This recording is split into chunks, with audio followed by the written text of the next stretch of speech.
Meus irmãos, cumprimento a todos com a paz do Senhor. Quem está feliz com Jesus? Eu também estou muito feliz com Jesus por essa oportunidade. Meus irmãos, vamos ler Evangelho segundo escreveu Mateus, capítulo 14, versículo 22. Enquanto vocês procuram, quero agradecer a Deus pela rica oportunidade, ao pastor Charles mais uma vez, que nos cedeu a tribuna, com muita honra e respeito, para nós estarmos trazendo a palavra do Senhor. Está aqui também, presbítero e cantor, adorador, Reginaldo Alves, que é uma bênção na mão do Senhor. Hoje está a minha filha Raquel, que está dormindo desde a hora que chegou, e também a minha esposa Isa, que está ali no fundo, cuidando da Raquel. Deus abençoe. E a todos que se encontram na presença de Deus, Deus seja louvado. Quem achou Mateus, capítulo 14, versículo 22, diz amém? E logo ordenou Jesus que os seus discípulos entrassem no barco e fosse adiante para o outro lado, enquanto despedia a multidão. Despedida a multidão, subiu ao monte para orar à parte, e chegado já à tarde, estava ali só. E o barco estava já no meio do mar, açoitado pelas ondas, porque o vento era contrário. Mas na quarta vigília da noite, dirigiu-se Jesus para eles, andando por cima do mar. E os discípulos, vendo andando por cima do mar, assustaram-se, dizendo: é um fantasma, e gritaram com medo. Jesus, porém, lhes falou logo, dizendo: tem bom ânimo, sou eu, não temais. E respondeu-lhe Pedro e disse: Senhor, se és tu, manda-me ter contigo por cima das águas. E ele disse: vem. E Pedro, descendo do barco, andou sobre as águas para ir ter com Jesus. Mas sentindo o vento forte, teve medo. E começando a ir ao fundo, clamou dizendo: socorre-me. E logo Jesus estendeu a mão, segurou-o e disse-lhe: homem de pouca fé, por que duvidaste? E quando subiram para o barco, acalmou o vento. Tome seu assento, por favor. Louvado seja Deus. Meus irmãos, o texto que nós acabamos de ler é um texto que é conhecido. Esse texto está registrado nos evangelhos segundo escreveu Marcos, segundo escreveu Lucas e segundo escreveu João. Quando nós ajuntamos todos os evangelhos na mesma passagem, nós vamos entender perfeitamente o que Deus está querendo nos ensinar, e também teremos um entendimento melhor da passagem bíblica que nós estamos meditando. Quando nós fazemos a junção dela, nós entendemos do começo ao fim tudo o que realmente aconteceu, do começo ao fim. Porque o que Mateus escreve, Lucas não escreve. O que Lucas escreve, João também não escreve. Só que quando você lê todos os evangelhos no mesmo texto, você vai entender tudo o que aconteceu do começo ao fim. Capítulo 14, verso 22 está escrito: e logo ordenou Jesus que os seus discípulos entrassem no barco e fossem adiante para o outro lado, enquanto despedia a multidão. Quem pode repetir comigo isso? Enquanto despedia a multidão. Meus irmãos, o capítulo 6 do evangelho que segundo escreveu João vai dizer que quando Jesus multiplica os pães e os peixes, a multidão queria proclamá-lo como rei à força, sem Jesus querer.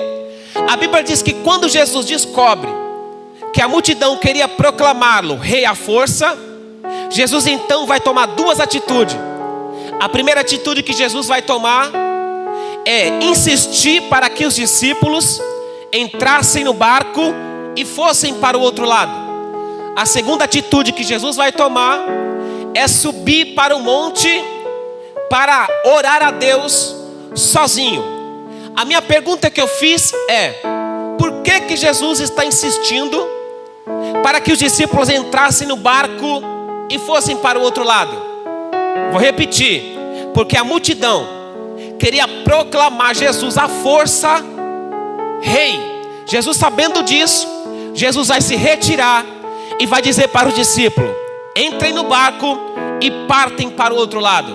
Agora, por que Jesus está fazendo isso? Sabe por quê? Jesus ia ser proclamado rei. Jesus veio para morrer por nós na cruz do Calvário. E na cruz do Calvário, Jesus ia ser proclamado rei. Sim, mas aqui no capítulo 6, versículo 15, se não me engano, a multidão quer proclamar Jesus como rei à força. Por que Jesus sobe para o monte? E por que Jesus então envia os discípulos para o outro lado do mar? Porque não era hora de Jesus ser proclamado rei. Qual era a hora? A hora está em João capítulo 19, versículo 19. Quando Jesus está pendurado no madeiro, Pilatos vai dar uma ordem para que escrevam a inscrição em grego, em latim, em aramaico. Estava escrito na placa em cima da cabeça de Jesus. Pilatos manda dizer assim: escreve: Jesus o Nazareno, rei dos judeus. Eu vou aplicar. A hora não era agora. Por isso é que Jesus está pedindo para os discípulos: partem para o outro lado que eu vou para o monte orar. Jesus não deixou que a multidão proclamasse ele como rei. Por quê? Porque não era esse o momento de Jesus ser proclamado rei. Não era essa a hora de Jesus ser proclamado rei. A hora de Jesus ser reconhecido como rei por toda a vizinhança e por todo Israel era quando ele estivesse na cruz do Calvário e em cima estivesse Jesus o Nazareno, rei dos judeus. Você não entendeu, mas tudo tem o seu tempo determinado por Deus. E há tempo para todo propósito debaixo do céu. Aleluia! Há um tempo para tudo.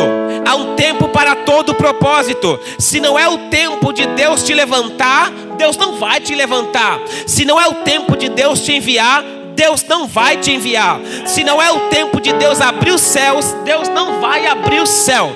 Se não é tempo de Deus te abençoar, Deus não vai te abençoar. Eu aprendi com Jesus que tudo tem o seu tempo. E quando esse tempo chega, pode se levantar o inferno, pode lançar maldição, pode lançar palavra contrária. Não consegue neutralizar aquilo que Deus tem para fazer na tua vida quando o tempo de Deus chegar.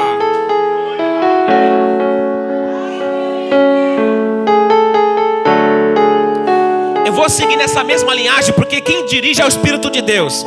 O que está acontecendo nos dias atuais é gente querendo atravessar o tempo de Deus para a sua vida. É gente querendo passar por cima do tempo de Deus na sua vida. Enquanto não chegar o tempo de Deus, nada vai acontecer. Enquanto não chegar o tempo de Deus, vai ficar tudo parado, tudo neutralizado.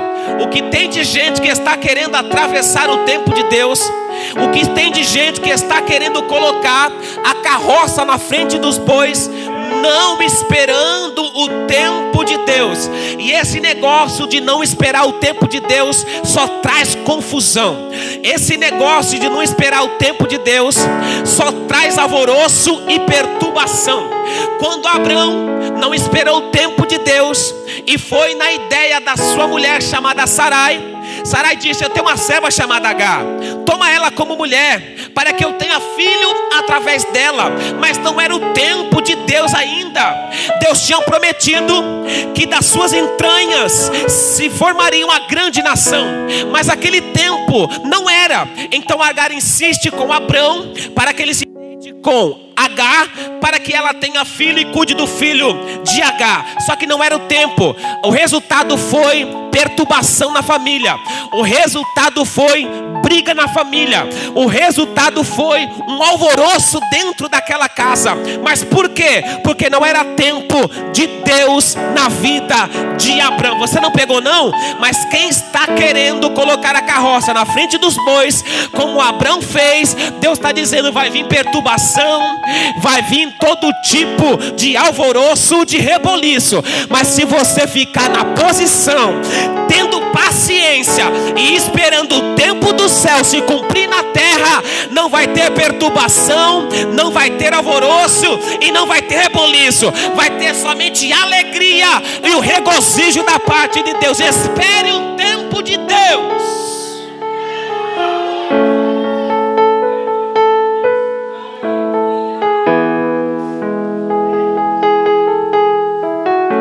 Quando Jesus percebe, Jesus parte em retirada.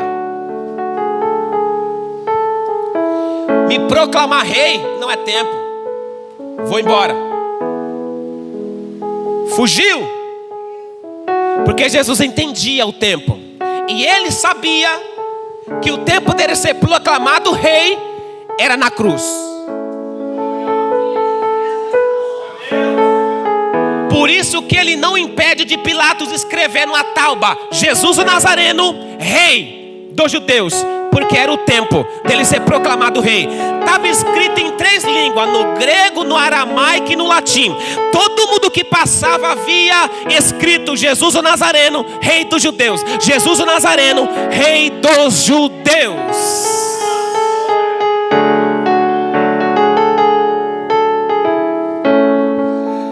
E aí Jesus pede para os discípulos atravessarem o mar. E a Bíblia diz, nós acabamos de ler, enquanto ele está despedindo a multidão. Aqui que me chamou a atenção. A multidão está indo atrás de Jesus. Porque quando os discípulos voltam de uma grande missão, e essa missão foi uma missão que foi produtiva. Eles expulsaram demônios, pessoas se converteram, pessoas foram curadas. Quando eles voltam, eles estão cansados. Jesus então pega os discípulos e vai para um lugar deserto, que na verdade é Betsaida. Quando a multidão descobre que Jesus não estava ali e que foi para o outro lado, em uma cidade chamada Betsaida, a Bíblia diz que a multidão vai correndo a pé atrás de Jesus.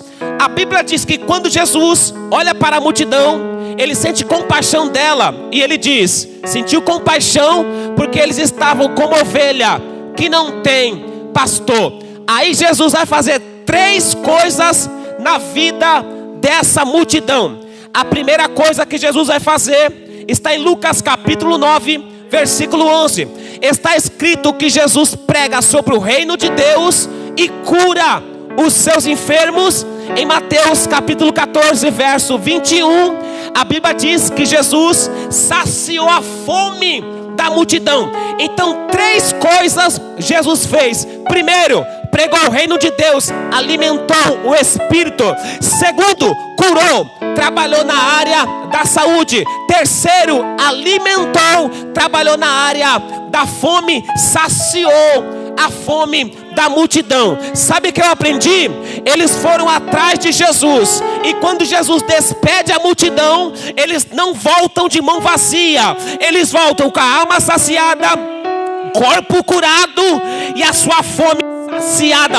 Você não pegou não? Mas quem vai atrás de pastor volta com a mão vazia. Quem vai atrás de cantor volta com a mão vazia. Quem vai atrás de quem revela volta com a mão vazia. Mas quem vai atrás de Jesus não volta para casa com a mão vazia. Lavachanda labracaiaté. Balança o ombro do teu irmão, por favor, e diz para ele: hoje você não volta para casa de mão vazia. Aleluia. Eu nunca vi alguém ir atrás de Jesus e voltar da mesma forma que foi até Jesus. Eu nunca vi. Aleluia. Eu nunca vi alguém ir atrás de Jesus e voltar com as mãos vazias. Ou ele volta com a cura da sua enfermidade, ou ele volta com a alma transbordando, ou ele volta com o milagre. A mulher cananeia, quando vai atrás de Jesus, não volta com a mão vazia, volta com a sua vitória nas mãos. A sua filha foi liberta de um espírito imundo. Aleluia. Quando centurião vai até Jesus, atrás de Jesus, e fala do seu servo que estava moribundo na sua casa. Ele não volta para sua casa com a mão vazia. O seu servo estava curado. Quando Jairo vai atrás de Jesus, porque a sua filha já estava morta dentro da sua casa, ainda não estava, mas quando ele estava a caminho, estava morta. Jairo não volta para casa de mão vazia. Aleluia. Quando ele chega lá, Jesus cura a sua filha. Nessa noite é noite profética, e quem veio aqui não atrás de pregador, nem de cantor e nem de ninguém na terra, mas veio atrás de Jesus, se prepara, porque Jesus vai trazer uma bênção para a tua casa.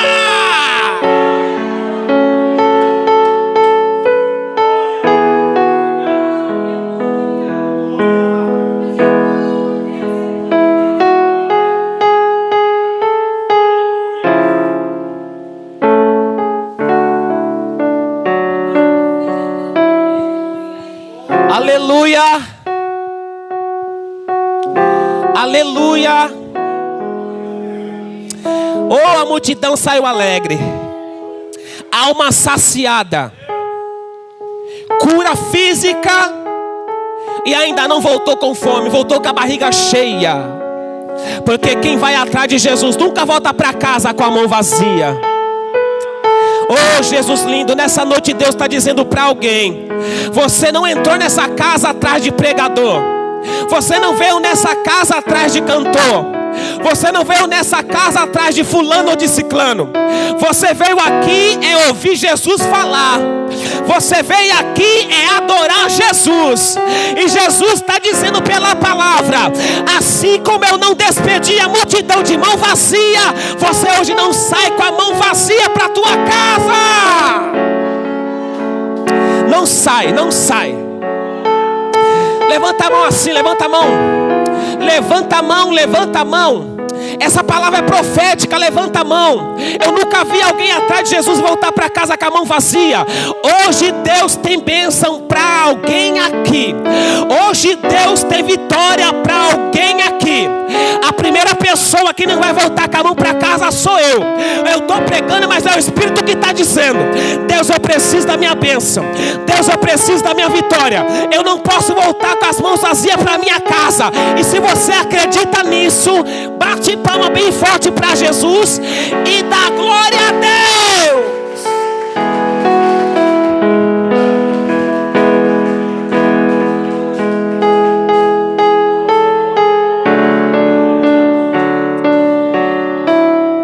Jesus não despede ninguém com a mão vazia. Despedida a multidão, Jesus subiu para o monte para orar sozinho. Fala, orar sozinho. Agora, Jesus nos dá um exemplo de que cada um de nós temos que ter a nossa particularidade com Deus. Jesus sobe para o monte para orar sozinho. Por que orar sozinho? Porque cada um de nós temos que ter a nossa intimidade com Deus. Cada um de nós temos que ter a nossa particularidade com Deus. Jesus não ora porque alguém ora. Jesus não canta porque alguém canta. Jesus ele não dança porque alguém dança. Jesus ele sobe para o monte para orar sozinho, porque Jesus tem particular com Deus. Cada um de nós temos que ter um particular com o Senhor. Nós não dependemos e não precisamos e não devemos depender de fulano orar para eu orar. Nós não podemos depender de ciclano orar para eu orar. Ainda que eu tenha a minha casa com a minha filha, com a minha esposa, mas cada um deles tem que ter o seu particular e a sua comunhão com Deus. Sabe por quê? Porque tem tempo na vida que não vai ter mãe, não vai ter pai, não vai ter esposa, não vai ter filho. Tem tempo na nossa vida que é só você e Deus. A pergunta é: será que nós estamos tendo essa comunhão com Deus em particular? Porque quando nós somos novo convertido é assim: se ele serve, eu sirvo. Se ele vai para a igreja, eu vou para a igreja. Se ele cantar no grupo, eu canto no grupo. Se ele orar, eu oro. Jesus não quer saber disso não. Jesus quer saber da tua particularidade com ele pessoal. Agora, por que, Alexandre? Sabe por quê? Porque a salvação não é em conjunto, a salvação é individual. Depende da tua comunhão com Deus. A palavra aqui é essa: não dependa de ciclano para orar, não dependa de ciclano para jejuar, não dependa de Beltrano para cantar. Tenha a sua intimidade, o seu particular com o teu Pai. Tenha intimidade particular com o teu Deus. Tenha essa comunhão em particular com o Senhor que fez os céus e a terra.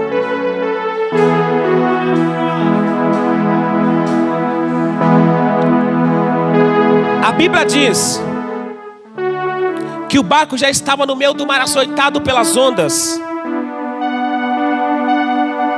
porque o vento era contrário. Eu disse que quando nós lemos nos outros evangelhos o mesmo texto bíblico, nós vamos entender certinho o que aconteceu.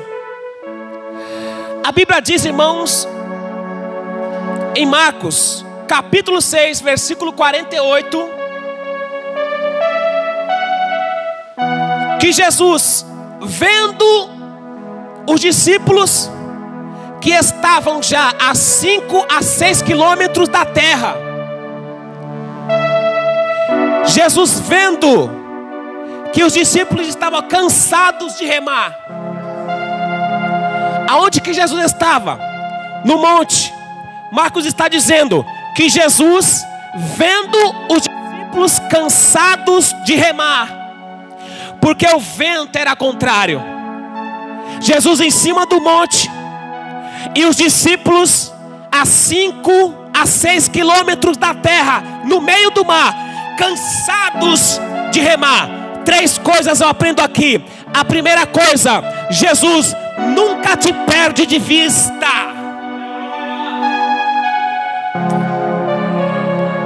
Você não entendeu? Jesus nunca te perdeu de vista.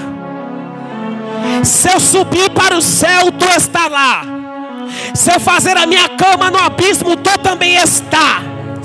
Alavrachanda lá pra cá e até. Aleluia! Jonas pagou a sua passagem para Tarsis em vez de ir para Nínive. Quem sabe Jonas pensou: Deus não está me vendo. Quem disse, Jonas, Deus não te perde de vista. Você pode estar em qualquer lugar da face dessa terra. Você pode estar em qualquer lugar da face desse mundo. Jesus nunca te perdeu de vista. Quando você chora, Jesus te vê. Está no teu quarto, Jesus te vê. Está andando na rua, Jesus te vê. Está passando luta, Jesus te vê. Está passando necessidade, Jesus te vê. Deus me trouxe aqui para falar para alguém: não adianta você se disfarçar. Não adianta ir para o mundo, não adianta para o carnaval, não adianta ir para o baile, para o forró. Jesus nunca te perde de vista.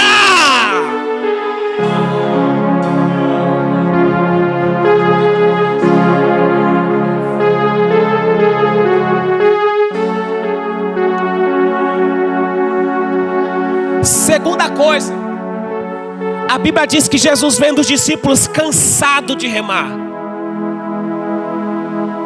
porque o vento era contrário. Sabe o que eu aprendi com os discípulos aqui? Por que eles estão cansados de remar? Porque eles estão insistindo. Eu vou repetir: o vento é contrário, está batendo contra, mas eles estão insistindo. Eles estão remando, ainda que o vento seja forte, mas na mente deles, eles não param de remar. Não param de remar até cansar. Aí Deus falou no meu coração: tem gente que está parando de remar por pouca coisa. Tem gente que está parando de remar porque alguém falou alguma coisa. Tem gente que está parando de remar porque falaram mal da sua casa. Tem gente que está parando de remar porque falaram mal da sua roupa. Tem gente que está parando de remar porque falaram mal do seu louvor. Tem gente que está parando de louvar, de remar, por causa do que falaram da sua pregação. Deus me trouxe aqui para falar para alguém: ainda que o vento seja contrário, não pare. Não pare.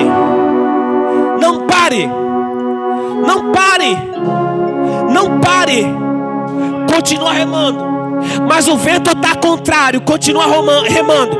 Mas o vento é contra, continua remando. Quando você cansar, Jesus entra em cena para te dar vitória.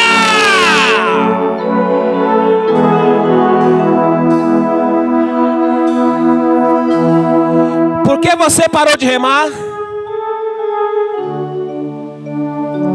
Por que paraste de cantar?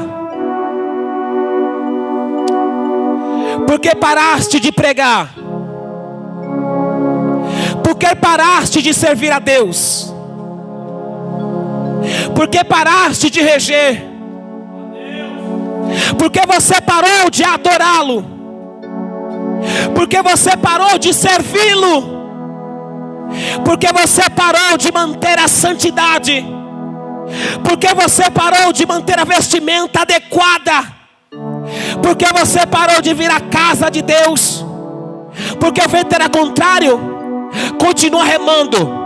Porque quando as tuas forças acabarem, Jesus vai descer do monte e vai ao teu encontro, descendo sobre as águas.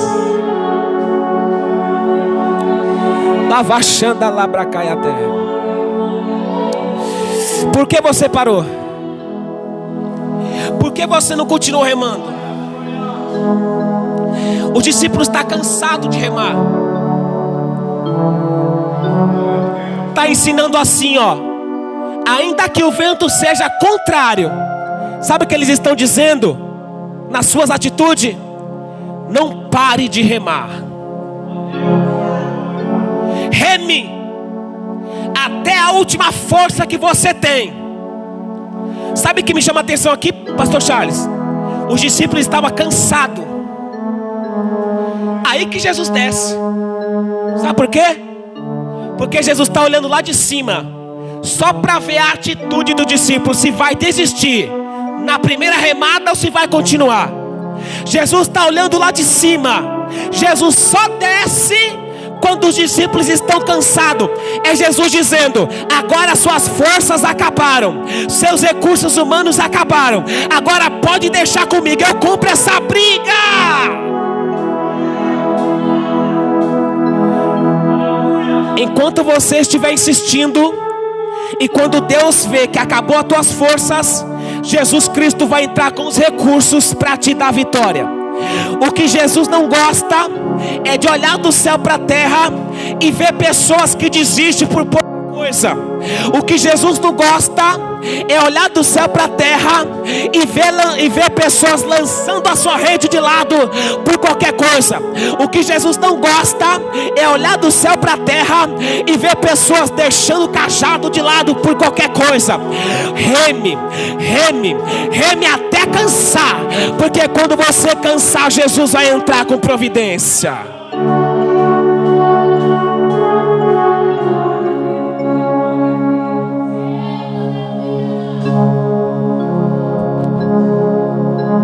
Olha só que interessante.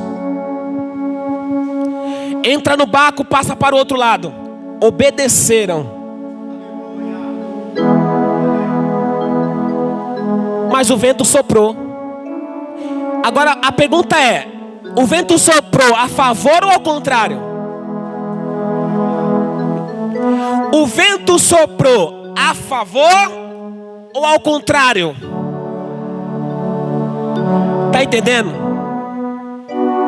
Sempre quando nós se dispusermos a fazer a obra de Deus, não espere tapinha nas costas de ninguém.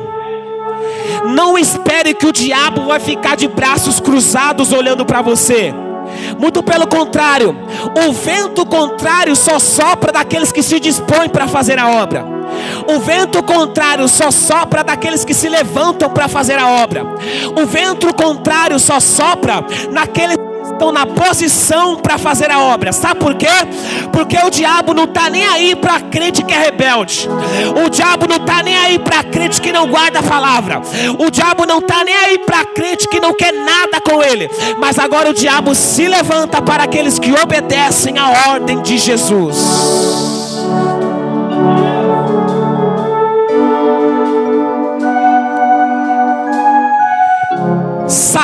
Sadraque, Mesaque e Abednego só foram lançados na sua fornalha porque obedeceram a palavra do eterno Deus. Eles aprenderam desde pequeno que não se poderia se prostrar perante imagens de escultura. Quando Nabucodonosor levanta a estátua e dá uma ordem: quem não se prostrar será lançado na fornalha de fogo. Quando tocou a buzina, todos se prostraram. Mas quando olharam, tinha 3 jovens em pé e não se curvaram perante a estátua que Nabucodonosor levantou. Qual foi o resultado de obedecer a Deus? Foram lançados na fornalha de fogo. Só que tem uma coisa: quando lançaram Sadraque, Mesaque e Abednego na fornalha de fogo, a Bíblia diz que quando o rei olhou, o rei viu 4 pessoas. Um era semelhante ao filho do homem. O rei ficou espantado e perguntou: quantos nós lançamos na fornalha? Responderam: lançamos 3. Mas ele disse: mas tem 4. E o 4 é semelhante ao filho do homem. Você não entendeu? Ainda que o vento sopre ao contrário, ainda porque você está obedecendo, é lançado na fornalha, Deus nunca vai deixar você morrer. A vitória sempre vai ser nossa, em nome de Jesus de Nazaré.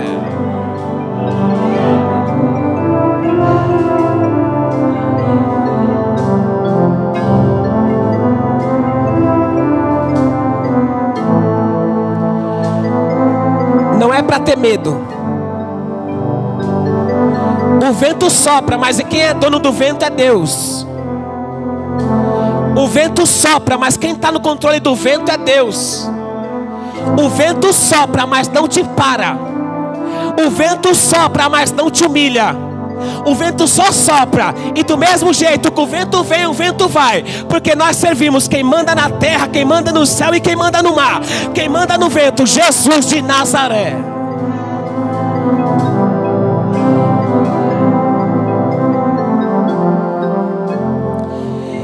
E a Bíblia diz que Jesus vem andando na 4ª vigília da noite, de 3 às 6 da manhã. Jesus viu os discípulos cansados de remar. Quando eles estão cansados de remar, Jesus resolve descer para ajudá-los. E Jesus vem andando por cima das águas. A Bíblia diz que ele veio andando sobre está por cima. Você não pegou. Mas aquilo que fazia medo para os discípulos, aquilo que amedrontava os discípulos, aquilo que fazia os discípulos ficar apavorados, Jesus veio pisando por cima, dizendo assim: quem manda sou eu. Aleluia. O que você tem medo, Jesus vem sobre. O que você está apavorado, Jesus vem sobre. O que te amedronta, Jesus vem sobre. Você não pegou, mas tudo que nós passamos na terra está sob o domínio de Jesus Cristo de Nazaré.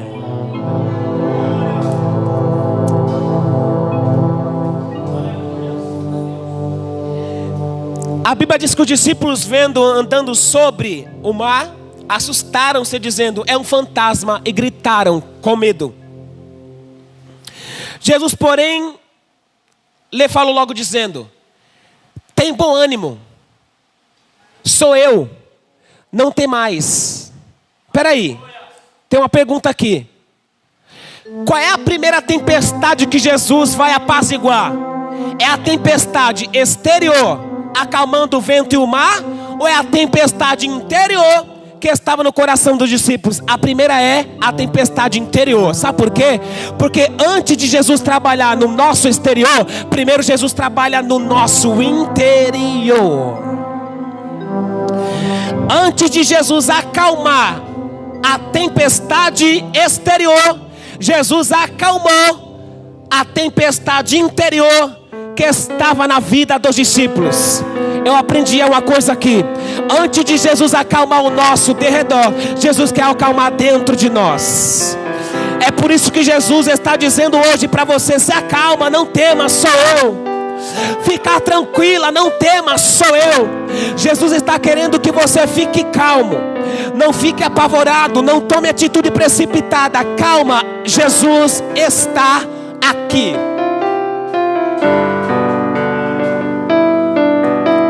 Pedro vai dizer: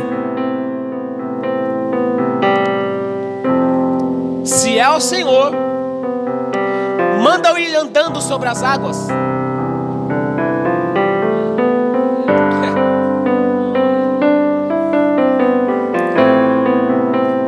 Pedro vai dizer: se é o Senhor, manda eu ir ter contigo sobre as águas. Sabe por quê? Sabe o que Pedro está ensinando? Pedro está ensinando: não é para acreditar em qualquer voz que diz que é Deus que está falando. Se é o Senhor, eu quero andar sobre as águas. É Pedro dizendo: não acreditem em qualquer espírito, porque muitos falsos profetas estão surgindo no mundo. Pedro está ensinando, porque tem muita gente que crê em qualquer profecia, qualquer revelação, qualquer palavra, em qualquer voz. Pedro não. Pedro está ensinando assim: faz prova para ver se é Deus que está falando. Faz prova para ver se é Deus que está mandando. Não vai acreditando em qualquer palavra, em qualquer profecia, não. Não vai acreditando em qualquer coisa que te diz não. Pedro está dizendo: se for o Senhor, manda eu ter contigo sobre as águas. Então Pedro está ensinando: não dê crédito a qualquer espírito. O apóstolo João, primeira carta de João, capítulo 4, verso 1: não acrediteis em qualquer espírito, porque muitos falsos profetas têm surgido no mundo. Gideão, quando o anjo aparece, vai dizer: vai nessa tua força, varão valoroso, e livra Israel das mãos dos medianitas. Você pensa que Gideão acreditou? Gideão disse: se é o Senhor que fala comigo, fica aqui. Gideão preparou um cabrito, fez um bolo.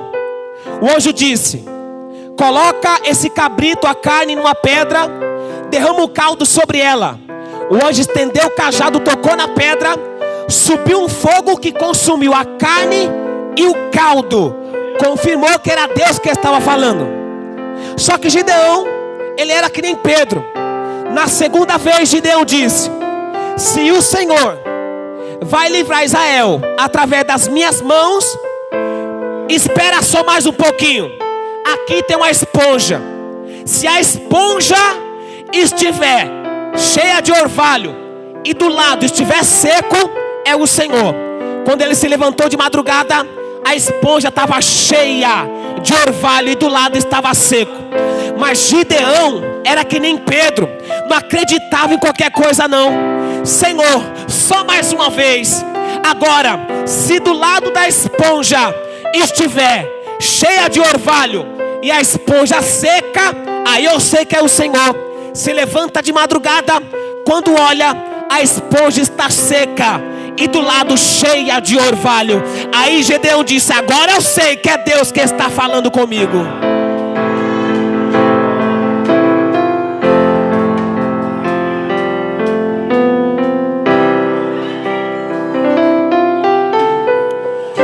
Não julga o profeta, mas a profecia, a Bíblia dá respaldo para julgá-la. Não julga o profeta, mas a palavra que está sendo pregada, Deus dá respaldo para julgá-la. Não julga o profeta, mas a revelação que está saindo da boca do profeta, Deus dá respaldo para julgá-la. Se cumprir a de Deus, mas cuidado com os espíritos enganadores que está pairando sobre a terra. Vigia na terra.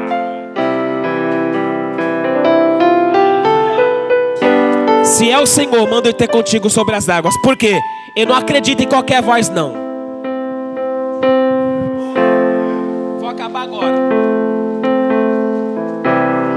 Jesus disse: então vem. Presta atenção nisso agora. O vento está soprando, o mar está revolto. Jesus disse: vem. Aí Pedro: agora eu vou ver se é Jesus mesmo. Eu creio. Ele pisa o primeiro pé, firmou. Daqui a pouco ele vai pisar o outro, firmou. Ele dá o primeiro passo, está andando. O vento está soprando, o mar está revolto e ele continua andando. Ele continua andando. Só que a Bíblia diz que ele, sentindo a força do vento, teve medo e afundou. Peraí, só que Pedro está sentindo a força do vento faz tempo. O vento está soprando faz tempo. O mar está revolto faz tempo. Sabe o que Deus mostrou aqui para mim? O começo de toda caminhada com Cristo é assim. Você caminha, pode soprar o vento, você não para. O mar está revolto, você não para e você caminha. Você caminha. O vento está soprando, mas você está caminhando. Estão falando mal de você, mas você está caminhando. Estão falando mal da tua casa, mas você está caminhando. Novo convertido. Sim, todo começo de ministério é assim. Pode falar o que for, não estou nem aí, estou caminhando. Mas parece que quando nós estamos dando o primeiro passo, as primeiras caminhadas na presença de Deus, Pedro começa a prestar atenção no vento e tira o foco de Jesus.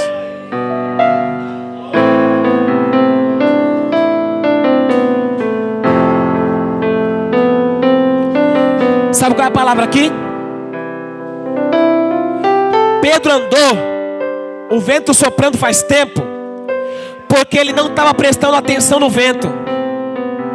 Mas depois de alguns passos, ele começa a prestar atenção no vento e tira o foco de Jesus. Deus está falando com alguém. Enquanto você estiver andando na presença de Jesus e estiver o foco nele, podem falar mal, tu não para. Pode lançar maldição, você não para. Mas quando você estiver andando na presença de Deus e parar o foco em Jesus e começar a prestar atenção no vento, você vai afundar. Quem sabe tem alguém aqui que estava andando na presença de Jesus, mas a calúnia te fez afundar, a fofoca te fez afundar, palavra contrária te fez afundar. Mas a Bíblia diz que quando Pedro está afundando, com as mãos levantadas, ele grita: Senhor, socorre-me.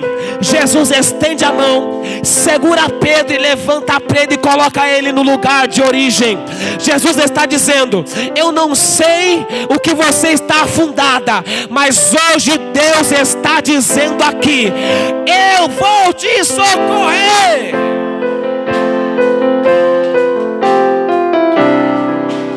Se coloque de pé em nome de Jesus. Jesus tem socorro aqui. Jesus tem socorro aqui. Jesus tem socorro aqui. Todo começo de ministério é assim. Você começa a dar os primeiros passos com o vento soprando, você não está nem aí. Mas parece que com os primeiros passos chega um dia da nossa caminhada que nós começamos a ligar para tudo que fala e começamos a afundar. Mas nessa noite, Jesus estende a mão para te tirar do lamaçal e colocar você no lugar de origem, que é dentro do barco onde você estava. Jesus não vai deixar você afundar. Jesus não vai deixar o mar te submergir. Jesus não vai deixar você submergir nessas águas da tribulação da vida, nessas águas da luta da vida, nesse reboliço que surgiu contra a tua vida, porque você está dando atenção para o reboliço e está tirando os olhos de Jesus Cristo de Nazaré. Quem tira os olhos começa a afundar. Hoje Jesus estende a mão, segura na tua mão e coloca você no lugar de origem. Deus abençoe. Quem acredita nessa palavra, bate palma e dá glória a Deus.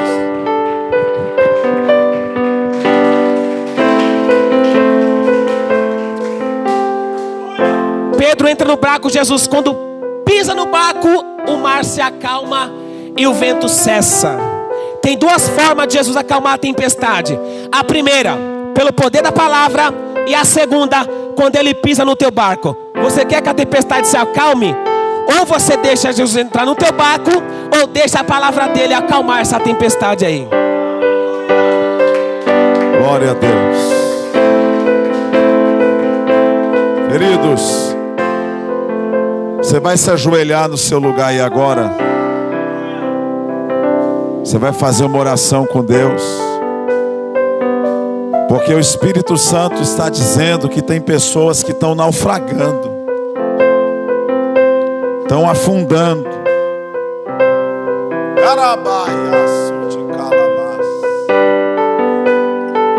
E Deus não vai deixar.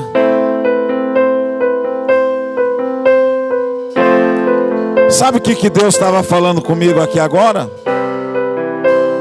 Que as pessoas... Baixa só um pouquinho, filho, que a minha voz não está saindo. As pessoas, elas têm prazer de honrar os homens, mas elas não têm prazer de honrar a Deus. Eu vou te dar um exemplo.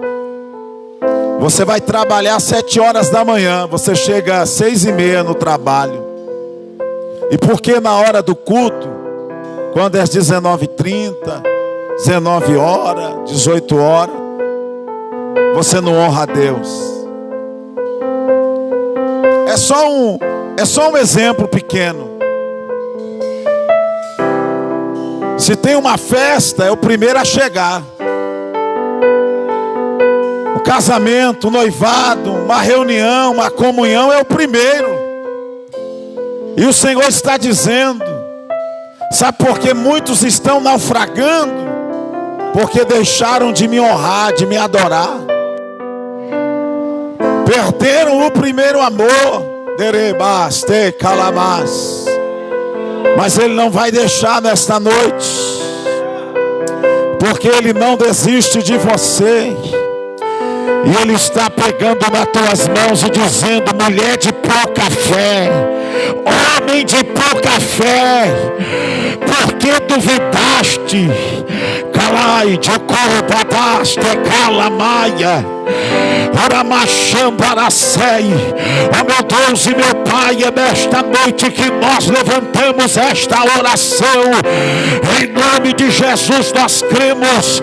Eu quero, ó Pai, orar com muita autoridade, com muita propriedade, dizer: o teu filho não vai naufragar, a tua filha não vai naufragar, o barco não vai afundar, a família não vai afundar, o ministério não vai afundar, o projeto não vai afundar, o casamento não vai afundar, a vida espiritual não vai afundar, a igreja não vai afundar, porque Jesus estende a mão agora e diz: eu te levanto, eu te coloco dentro do barco, dentro do centro da minha vontade. Então, meu Deus, agora, em nome de Jesus, ó Deus, levanta os Josués, levanta os Josués desta noite, levanta os Pedros, levanta as Anas, levanta as Noemi, levanta as Joquebedes, levanta o teu povo, levanta, oramai, xambaracei, e que todo vento contrário, que o Senhor repreenda agora e traga abundância, em nome de Jesus. Calamai, choromagas, esteribicomanaceramagaia. Oh glória, fique de pé comigo. Estarabacando a soramagai. Oh glória, Deus manda te dizer que o tempo do vento contrário acabou hoje. Oramai, ele veio, mas ele parou, porque está chegando o tempo da abundância, está chegando o tempo da vitória, está chegando o tempo, Oramai, da nossa. Só quem acredita, só quem toma posse, levanta a mão e recebe agora. Aragamande Oramarras. Quem recebeu essa palavra?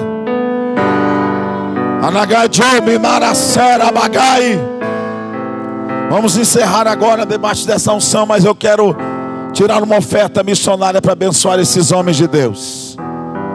E Deus falou para mim que aqui tem pessoas que têm condição para abençoar o ministério desses homens. Pega a salva lá para mim. Glória a Deus. E rápido, por gentileza. Calabajou Manassap. Cadê a unção? A unção foi embora? Não, né, irmão? Você vai separar uma semente aí agora. Será que Deus pode contar com você? Glória a Deus. Os irmãos não pediram nada, irmão, mas não é por causa disso que nós vamos despedi-los de mão vazia.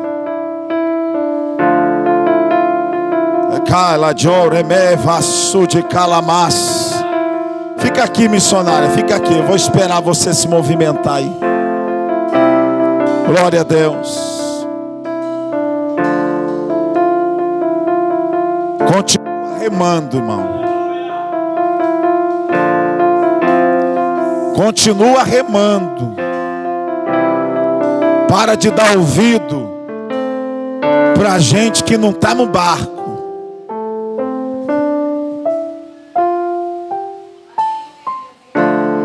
Que ele basta, calabas.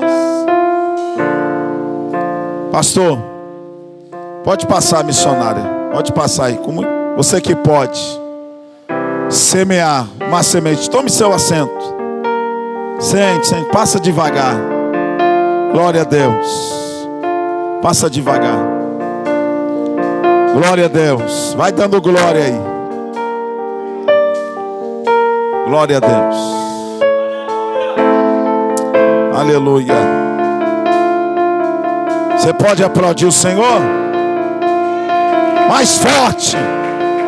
Mais forte, porque Ele merece.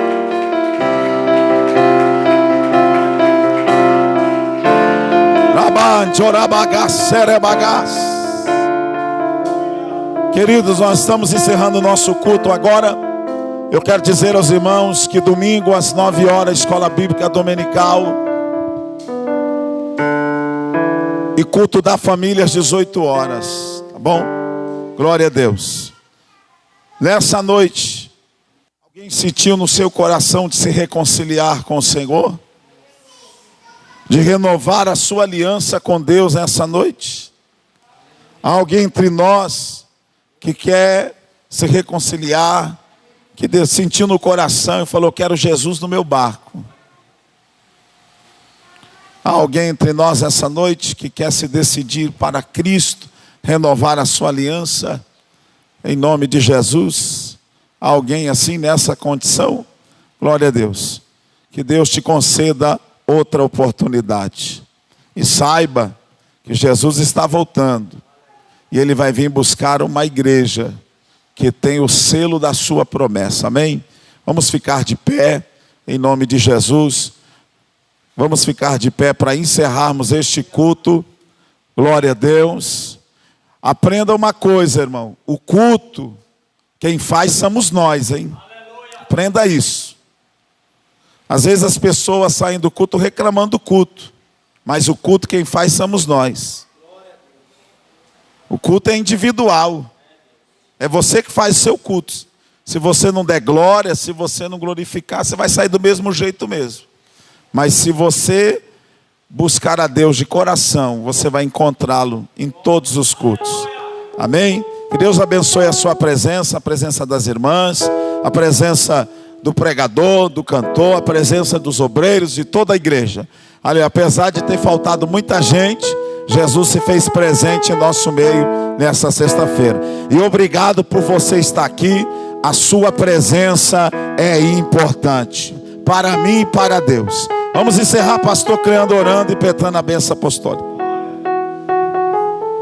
Glória a Deus, aleluias. Oramos. Soberano Deus eterno, Pai querido, Deus poderoso, Pai, muito obrigado, Senhor Deus, por mais essa oportunidade, Senhor, que o Senhor nos dá de estar na Tua presença, glorificando o Teu nome, Pai amado, Pai querido, Deus poderoso. Pai, muito obrigado, Senhor Deus, pela Tua palavra, Senhor Deus eterno, Pai.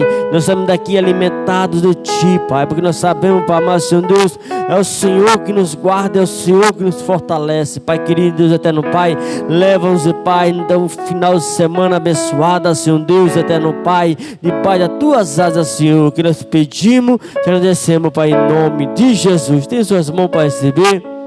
O grande amor de Deus é a graça do Senhor Jesus Cristo, que esteja com toda a vossa amada igreja. O povo diz: está terminado em nome de Jesus. As palmas ao Senhor Jesus. Louvado seja o nome do Senhor.